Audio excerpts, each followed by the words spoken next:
Hello students, तुमचं सर्वांचं स्वागत आहे आपल्या इंग्लिश मिंग्लिश या यूट्यूब चॅनलवर. चला तर मग सुरू करूया आजचा व्हिडिओ.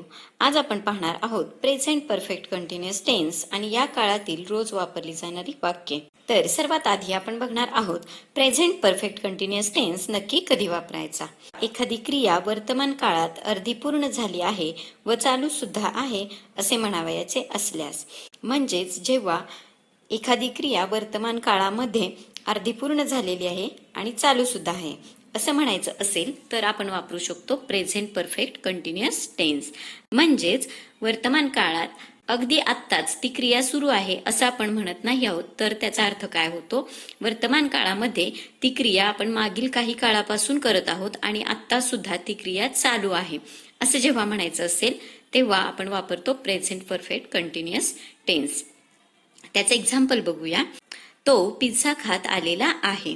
आता या ठिकाणी त्याची पिझ्झा खाण्याची क्रिया पूर्ण झालेली नाही, तर याचा अर्थ असा होतो की तो मागील काही कालावधीपासून, मागील काही वेळापासून, फॉर एक्झाम्पल अर्ध्या तासापासून असं आपण म्हणूयात की तो मागील अर्ध्या तासापासून पिझ्झा खात आलेला आहे. म्हणजेच मागील अर्धा तास तो पिझ्झा खातोय आणि अजूनही त्याची पिझ्झा खाण्याची क्रिया पूर्ण झालेली नाही, अजून सुद्धा ती क्रिया चालू आहे. मग या केसमध्ये आपण वापरू शकतो प्रेझेंट परफेक्ट कंटिन्युअस टेन्स. म्हणजेच एखादी क्रिया अर्धी पूर्ण झाली आहे आणि आता अजून चालू सुद्धा आहे, मागील काही कालावधीपासून ती क्रिया चालू आहे आणि आता या क्षणी सुद्धा चालू आहे असं म्हणायचं असेल तर आपण वापरला पाहिजे प्रेझेंट परफेक्ट कंटिन्युअस टेन्स. तो पिझ्झा खात आलेला आहे या वाक्याचं इंग्रजी वाक्य होईल he has been eating pizza. He has been eating pizza म्हणजेच तो पिझ्झा खात आलेला आहे. नेक्स्ट एक्झाम्पल बघूया. मी चित्रपट पाहत आलेलो आहे. आता याचा अर्थ असा होतो की मी चित्रपट पाहत आलेलो आहे. आता याचा अर्थ असा होतो की मी मागील 2 तासापासून चित्रपट पाहत आहे आणि अजूनही माझी चित्रपट पाहण्याची क्रिया सुरूच आहे. म्हणजे अजूनही 1 तासभर मी चित्रपट पाहणार आहे असा त्याचा अर्थ होतो की ती क्रिया अजून पूर्ण झालेली नाही, परंतु ती क्रिया मागील काही कालावधीपासून सुरू आहे. म्हणजेच जेव्हा एखादी क्रिया मागील काही वेळापासून सुरू असते, मागील काही काळापासून सुरू असते आणि अजूनही चालू आहे असं म्हणायचं असेल तेव्हा प्रेझेंट परफेक्ट कंटिन्युअस टेन्स वापरला पाहिजे. मी चित्रपट पाहत आलेलो आहे याचं इंग्रजी वाक्य होईल I have been watching a movie. I have been watching a movie म्हणजेच मी चित्रपट पाहत आलेलो आहे.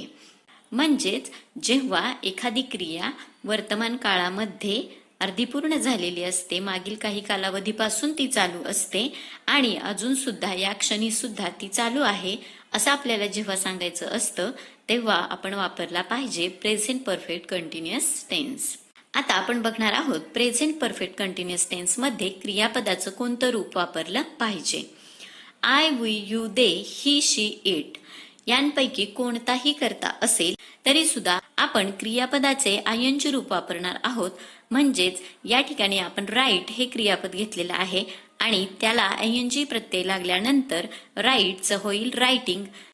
तर आपण या ठिकाणी क्रियापदाचे आयनजी रूप वापरणार आहोत. म्हणजेच प्रेझेंट परफेक्ट कंटिन्युअस टेन्स मध्ये आपण वापरणार आहोत क्रियापदाचे आयनजी रूप आणि या ठिकाणी कर्ता कोण आहे यानुसार क्रियापदाचे रूप बदलले जात नाही. आता अजून एक महत्वाची गोष्ट या ठिकाणी लक्षात ठेवली पाहिजे ती म्हणजे प्रेझेंट परफेक्ट कंटिन्युअस टेन्स मध्ये हॅव किंवा हॅज बीन चा वापर केला जातो. म्हणजेच हॅव बीन किंवा हॅज बीन यांचा वापर केला जातो. आपल्याला वापरायचा आहे हॅव बीन किंवा हॅज बीन आणि त्याच्या पुढे क्रियापदाचे आयनजी रूप. म्हणजेच या ठिकाणी आपण घेतलेलं आहे रायटिंग. मग जेव्हा आपण हॅव बीन किंवा हॅज बीन यांच्यासोबत क्रियापदाचे आयनजी रूप वापरतो तेव्हा त्याचा अर्थ काय होतो ते आपण बघूयात. हॅव किंवा हॅज बीन डुईंग या ठिकाणी अर्थ होईल करत आहे, करत आहेत, करत आहोत आणि करत आहेस. म्हणजेच करत आहे असा अर्थ कधी होईल जेव्हा आपण स्वतःबद्दल बोलत असू. आय हॅव बीन डुईंग असं जर आपण म्हटलं तर त्याचा अर्थ होईल मी करत आहे आणि करत आहेत हा फॉर्म आपण कधी वापरणार आहोत? जेव्हा ते करत आहेत असं आपल्याला म्हणायचं असेल तर तेव्हा आपण म्हणू दे हॅव बीन डुईंग. त्याचबरोबर करत आहोत म्हणजे आम्ही करत आहोत असं जेव्हा वापरायचं असेल तेव्हा आपण म्हणू वी हॅव बीन डुईंग. आणि तू करत आहेस असं म्हणायचं असेल तर तेव्हा वापरलं जाईल यू हॅव बीन डुईंग. म्हणजेच या ठिकाणी कर्त्यानुसार मराठीमधील क्रियापदाची रूपे बदलतील, परंतु इंग्लिशमध्ये मात्र हॅव बीन डुईंग किंवा हॅज बीन डुईंग असं वापरलं जाईल. नेक्स्ट इज हॅव किंवा हॅज बीन रायटिंग. आता या ठिकाणी लिहित आहे म्हणजेच मी लिहित आहे, त्याचप्रमाणे तो लिहित आहे, ती लिहित आहे असा अर्थ होईल. आणि जर आपण ही, शी किंवा इट यांपैकी कोणता कर्ता वापरला तर तेव्हा आपण वापरणार आहोत हॅज. ह्याज या शब्दाचा आपण तेव्हा वापर करणार आहोत. आणि जर आपल्याला म्हणायचं असेल तो लिहित आहे तर आपलं वाक्य होईल ही हॅज बीन रायटिंग. जर आपल्याला म्हणायचं असेल ती लिहित आहे तर वाक्य होईल शी हॅज बीन रायटिंग. म्हणजेच वरील डुईंग या क्रियापदाप्रमाणेच रायटिंग या क्रियापदाचे सुद्धा मराठीतील अर्थ कर्त्यानुसार बदलत जातील. नेक्स्ट आहे हॅव किंवा हॅज बीन इटिंग. त्याचा अर्थ होईल खात आहे, खात आहेत, खात आहोत, खात आहेस. नेक्स्ट इज हॅव किंवा हॅज बीन ब्रिंगिंग. आणत आहे, आणत आहेत, आणत आहोत, आणत आहेस. नेक्स्ट आहे हॅव किंवा हॅज बीन रनिंग. धावत आहे, धावत आहेत, धावत आहोत, धावत आहेस. तर अशा प्रकारे हॅव किंवा हॅज बीन सोबत आपण क्रियापदाचं आयएनजी रूप वापरलं तर त्याचा अर्थ काय होतो ते आपण पाहिलं. आता आपण सगळ्यात महत्वाची गोष्ट बघणार आहोत ती म्हणजे difference between present continuous tense and present perfect continuous tense. म्हणजेच प्रेझेंट कंटिन्युअस टेन्स आणि प्रेझेंट परफेक्ट कंटिन्युअस टेन्स यामधील फरक आपण बघणार आहोत. ही अतिशय महत्वाची गोष्ट आहे कारण दोन्ही प्रकारांमध्ये मराठीतला जो अर्थ निघतो तो सेम निघतो, तो सारखाच निघतो. म्हणून या ठिकाणी या दोन्हीतला फरक लक्षात घेणं गरजेचं आहे. प्रेझेंट कंटिन्युअस टेन्स मध्ये एम किंवा ॲज किंवा आर आणि क्रियापदाचं आयएनजी रूप की जे आपण या ठिकाणी घेतलेलं आहे रायटिंग, त्याचा अर्थ होईल लिहित आहे, लिहित आहेत, लिहित आहोत, लिहित आहेस. म्हणजेच जेव्हा एम रायटिंग, इज रायटिंग किंवा आर रायटिंग असा आपण वापरतो तेव्हा त्याचा अर्थ लिहित आहे, लिहित आहेत, लिहित आहोत आणि लिहित आहेस असा होतो. त्याच वेळेस जर आपण प्रेझेंट परफेक्ट कंटिन्युअस टेन्स पाहिला तर त्या ठिकाणी सुद्धा हॅव बीन रायटिंग किंवा हॅज बीन रायटिंग असं आपण इंग्लिशमध्ये वापरतोय, परंतु मराठीमध्ये मात्र लिहित आहे, लिहित आहेत, लिहित आहोत आणि लिहित आहेस असाच अर्थ निघतो. मग या दोन्हीमध्ये नेमका फरक काय आहे ते आपण बघणार आहोत. प्रेझेंट कंटिन्युअस टेन्स मध्ये एखादी कृती वर्तमान काळात त्या क्षणी केली जात आहे असे सांगितलेले असते. म्हणजेच जेव्हा आपण एम किंवा इज किंवा आर आणि त्याच्यासोबत आयएनजी फॉर्म वापरतो तेव्हा त्याचा अर्थ असा होतो की ती कृती वर्तमान काळामध्ये त्या क्षणी केली जात असते.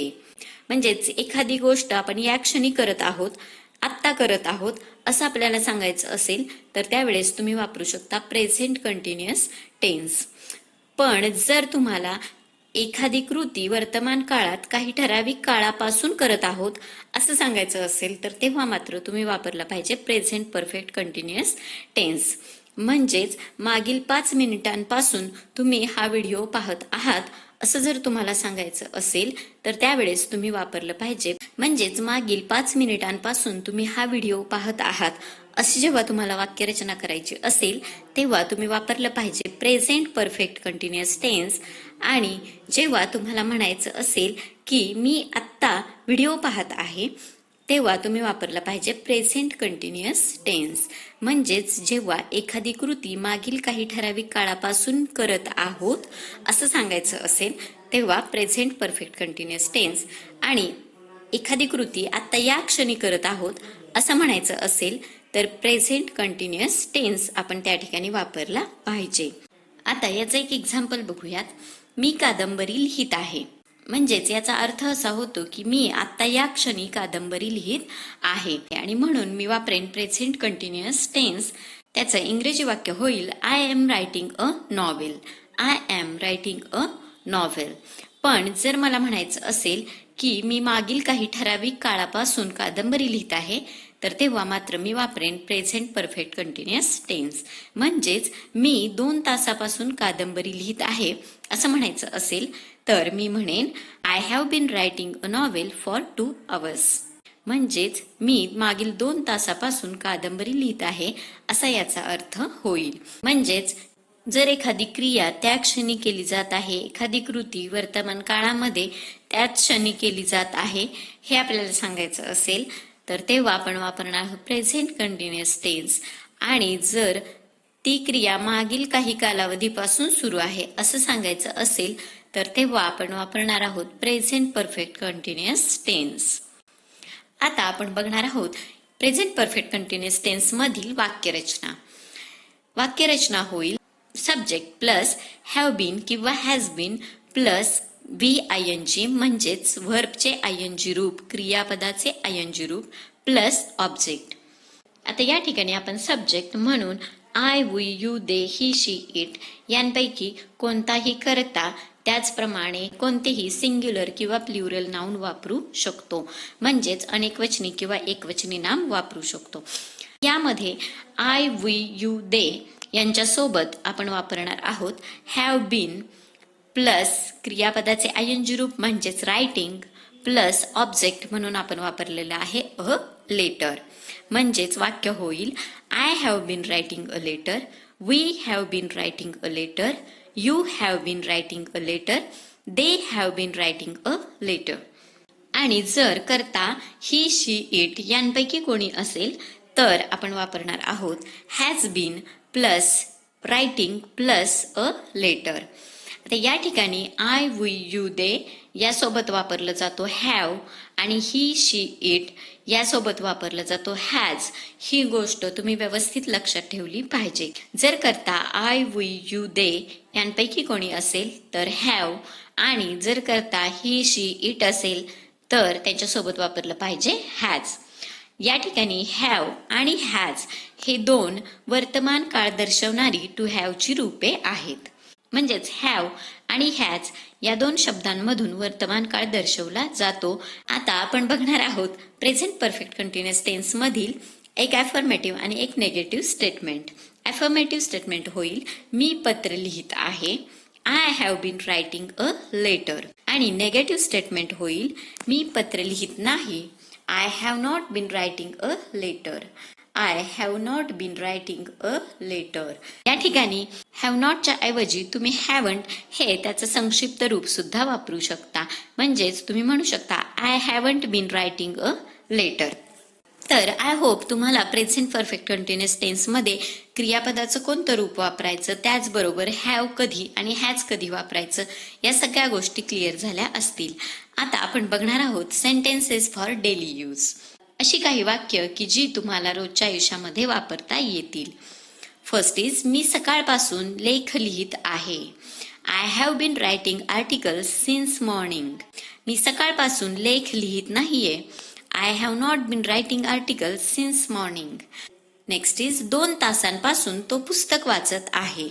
ही has been reading the book for 2 hours. 2 तासांपासून तो पुस्तक वाचत नाहीये. He has not been reading the book for 2 hours. Next is ते तासभर फुटबॉल खेळत आहेत. They have been playing football for an hour. ते तासभर फुटबॉल खेळत नाहीयेत. They have not been playing football for an hour. Next is तो 3 तासांपासून ग्रंथालयात अभ्यास करत आहे. He has been studying in the library for 3 hours. तो 3 तासांपासून ग्रंथालयात अभ्यास करत नाही. He has not been studying in the library for 3 hours. या जत्रेत आम्ही 2 तास खरेदी करत आहोत. We have been shopping at this fair for 2 hours.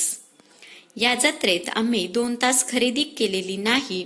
We have not been shopping at this fair for 2 hours. आम्ही 2 तासांपासून या सिनेप्लेक्समध्ये चित्रपट पाहत आहोत.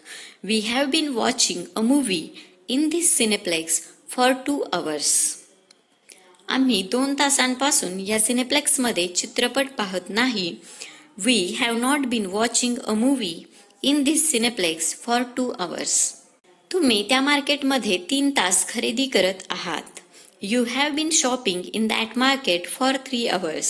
3 तासांपासून तुम्ही त्या मार्केटमध्ये खरेदी करत नाही. You have not been shopping in that market for 3 hours. मी वेगवेगळ्या प्रकारची गाणी गात आहे. I have been singing different kinds of songs. मी वेगवेगळ्या प्रकारची गाणी गात नाही. I have not been singing different kinds of songs. मी तासभर मधुर गाणी ऐकतोय. I have been listening to melodious songs for an hour. मी तासभर मधुर गाणी ऐकत नाहीये. I have not been listening to melodious songs for an hour. महिनाभरापासून तो जगभर फिरतोय. He has been travelling around the world for a month. महिनाभरापासून तो जगभर फिरत नाहीये. He has not been travelling around the world for a month. 5 तासांपासून ते त्या मैदानात क्रिकेट खेळत आहेत. They have been playing cricket in that field for 5 hours. 5 तासांपासून ते त्या मैदानात क्रिकेट खेळत नाहीयेत. They have not been playing cricket in that field for 5 hours. मी त्याला 1 तासापासून काम करायला मदत करत आहे. I have been helping him to do the task for an hour. मी त्याला 1 तासापासून काम करायला मदत करत नाहीये. I have not been helping him to do the task for an hour. माझी आई 3 तासांपासून स्वयंपाक करत आहे. My mom has bin cooking for 3 hours. माझी आई 3 तासांपासून स्वयंपाक करत नाहीये. My mom has not been cooking for 3 hours. मी तासाभरापासून मैफल पाहत आहे. I have been watching the concert for an hour. मी तासाभरापासून मैफल बघत नाहीये. I have not been watching the concert for an hour. तर स्टुडंट्स, ही आहेत काही वाक्य ज्या वाक्यांमध्ये थोडाफार बदल करून तुमच्या सोयीनुसार तुम्ही ती वाक्य तुम्हाला जिथे हवे त्या ठिकाणी वापरू शकता. यामधील क्रियापदांमध्ये तुम्हाला बदल करता येतील. त्याचबरोबर ऑब्जेक्ट म्हणून आपण जे काही शब्द वापरले आहेत त्या शब्दांमध्ये सुद्धा तुम्हाला बदल करता येतील आणि तुम्हाला हवी तशी वाक्य तयार करता येतील. तर आजच्या व्हिडिओमध्ये आपण इथेच थांबणार आहोत. Thank you for watching this video. जर व्हिडिओ आवडला असेल तर लाईक करा, तुमच्या मित्रमैत्रिणींसोबत शेअर करा आणि इंग्लिश मिंग्लिश चॅनेलला सबस्क्राईब करायला विसरू नका.